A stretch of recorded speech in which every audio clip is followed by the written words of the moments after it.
chegamos a mais umas pequenas reflexões que temos como tema de hoje: reescrever o Evangelho com a própria vida.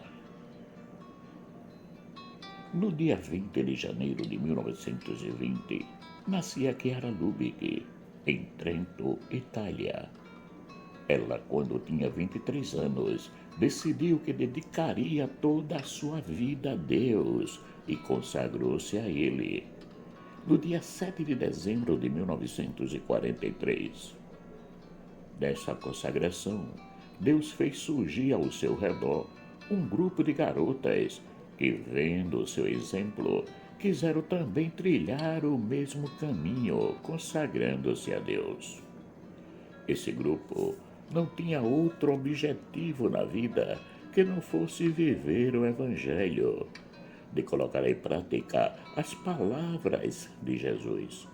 Elas foram morar juntas em uma pequena casa que tinha, como elas mesmas nos contam, um quadro de Jesus crucificado na parede e uns colchões no chão. Porém, apesar de terem apenas poucas coisas, elas eram felizes.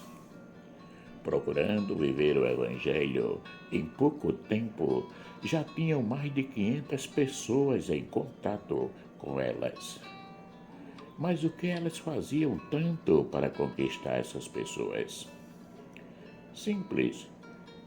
Procuravam viver o Evangelho, principalmente o dai ser-vos-á dado, boa medida recalcada, sacudida e transbordando, vos deitarão no vosso regaço. Porque com a mesma medida com que medirdes, também vos medirão de novo. Lucas capítulo 6, versículo 38. Eu, na verdade vos digo que tudo quanto pedirdes ao meu Pai, em meu nome, ele vos-lo-á de dar. João capítulo 16, versículo 23. E na vivência dessas palavras, muitas experiências elas fizeram, como no dia em que elas tinham apenas um ovo em casa e chegou uma senhora pedindo uma ajuda e elas imediatamente deram aquele ovo à senhora. Minutos depois, chega uma delas com um saco de ovos que tinha recebido de alguém, ou como quando, vendo um jovem necessitando de um sapato número 42, vão diante de Jesus Eucaristia e lhe pedem um sapato número 42 para aquele jovem. Ao sair da igreja, uma jovem vai de encontro a elas e lhe dá uma caixa de sapato. O número do sapato era 42. Com essas e outras tantas experiências, elas constataram que valia a pena viver o verdadeiro amor e deixar tudo por Deus. Explode a Segunda Guerra Mundial e elas não abandonam a cidade de Trento, que está sendo bombardeada, pois elas entenderam que existiam ali muitas pessoas que precisariam delas. Foi em um desses momentos, após um bombardeio, que Chiara, visitando um hospital totalmente destruído pelas bombas, entendeu que tudo era vaidade das vaidades, que tudo passa, somente Deus permanece. Com essa certeza, elas corriam aos abrigos antiaéreos para se protegerem e ali liam o Evangelho. E durante uma dessas leituras, elas entenderam que o que Deus queria delas é que fossem fiéis à sua vontade. Então, elas se perguntaram: qual é a vontade de Deus para nós? A resposta que elas tiveram lendo o Evangelho foi essa: ninguém tem maior amor que este, de dar a alguém a sua vida pelos seus amigos. João capítulo 15, versículo 13. Então, elas disseram umas para as outras: eu estou pronta a dar a vida por você. E ali fizeram um pacto, no qual o que viesse a acontecer com elas, uma estava pronta a dar a vida pela outra. Na continuidade das leituras feitas nos abrigos sobre a luz de vela, elas entenderam por que estavam ali reunidas e o que Jesus pedia a elas que concretizasse. Para que todos sejam um, como tu, ó Pai, o és em mim e eu em ti, que também eles sejam um em nós, para que o mundo creia que tu me enviaste. João capítulo 17, versículo 21. Elas entenderam que nasceram para viver aquelas palavras. Com o passar do tempo, elas viram que tinha nascido uma comunidade ao redor delas e que tinha como carisma viver pela unidade, isto é, pelo que todos sejam um. Essa é a mola mestra do movimento que nascia e que elas nem davam conta da tamanha dimensão que essa experiência iria tomar. Focolares foi o nome dado pela comunidade nascente, porque as pessoas que iam ao encontro daquelas garotas, quando saíam da presença delas, diziam umas às outras: "Você não sente que algo naquela casa nos queima como fogo?" E como a lareira em italiano chama-se também focolare, as pessoas passaram a chamar a casa delas de focolare, que quer dizer fogo no lar.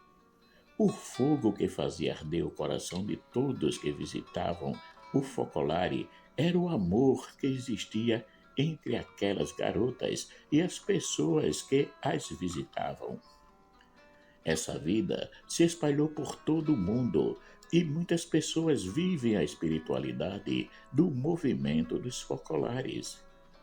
Existe uma diversidade de membros cristãos católicos a cristãos de outras denominações, como anglicanos, luteranos, ortodoxos, evangélicos. Participam também pessoas de religiões não cristãs e até mesmo pessoas que dizem não ter um referencial religioso, mas querem codividir com o movimento a realização dos que todos sejam um. Um dia, uma jovem perguntou a Chiara Lubick o que deveria fazer para segui-la. Ela respondeu a essa jovem que não seguia ninguém. Ela seguia apenas a Cristo e era a mesma coisa que essa jovem deveria fazer. Agora, para que possamos realizar isso que Chiara aconselhou a jovem fazer, é preciso que sejamos convictos daquilo que queremos. E essa convicção só a teremos se nos convertermos verdadeiramente ao Evangelho, isto é, se nos tornarmos novas criaturas. Paulo, na carta aos Colossenses, nos convida a sermos nova criatura. Se, pois, ressuscitastes com Cristo, procurai as coisas do alto, onde Cristo está sentado à direita de Deus. Pensai nas coisas do alto e não nas da terra, pois morrestes e a vossa vida está escondida com Cristo em Deus. Quando Cristo, que é a vossa vida, se manifestar, então vós também com ele sereis manifestados em glória. Colossenses capítulo 3, versículos de 1 a 4. Hoje, como sempre, temos a oportunidade de renovarmos-nos, tornando-nos um verdadeiro discípulo de Cristo. E para isso, é preciso que, além do conhecimento da palavra, a nossa vida seja um perene testemunho dos seus ensinamentos. Uma certa vez, perguntaram a Chiara Lubick o que ela faria se todos os evangelhos fossem queimados e que não ficasse uma só cópia sequer para recopiá-los. Ela respondeu: "Eu aprendi que deveria reescrevê-los com a minha vida, que as minhas ações e as minhas atitudes fossem verdadeiros testemunhos de Cristo. É um compromisso muito sério reescrever os evangelhos com a própria vida. Mas como Paulo nos disse, assim que, se alguém está em Cristo, nova criatura é, As coisas velhas já passaram, eis que tudo se faz novo. 2 Coríntios capítulo 5, versículo 17. Nova criatura somos, portanto, uma vida nova em Cristo nós teremos. Vivendo os ensinamentos de Cristo todos os dias, nos tornamos um evangelho vivo, fazendo assim com que os outros consigam viver também esses mesmos ensinamentos através do nosso testemunho. É um senhor empenho, porém não impossível de realizá-lo.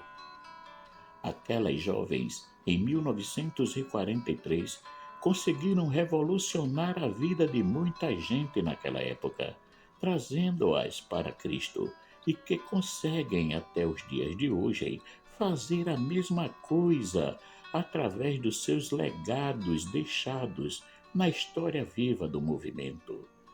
E por aqueles que foram conquistados durante todos esses anos de vivência do Evangelho, que formam as comunidades do movimento dos focolares espalhados pelo mundo. Marcos Laurentino. Caríssimos e caríssimas, chegamos ao final de mais umas pequenas reflexões, que teve como tema de hoje reescrever o Evangelho com a própria vida.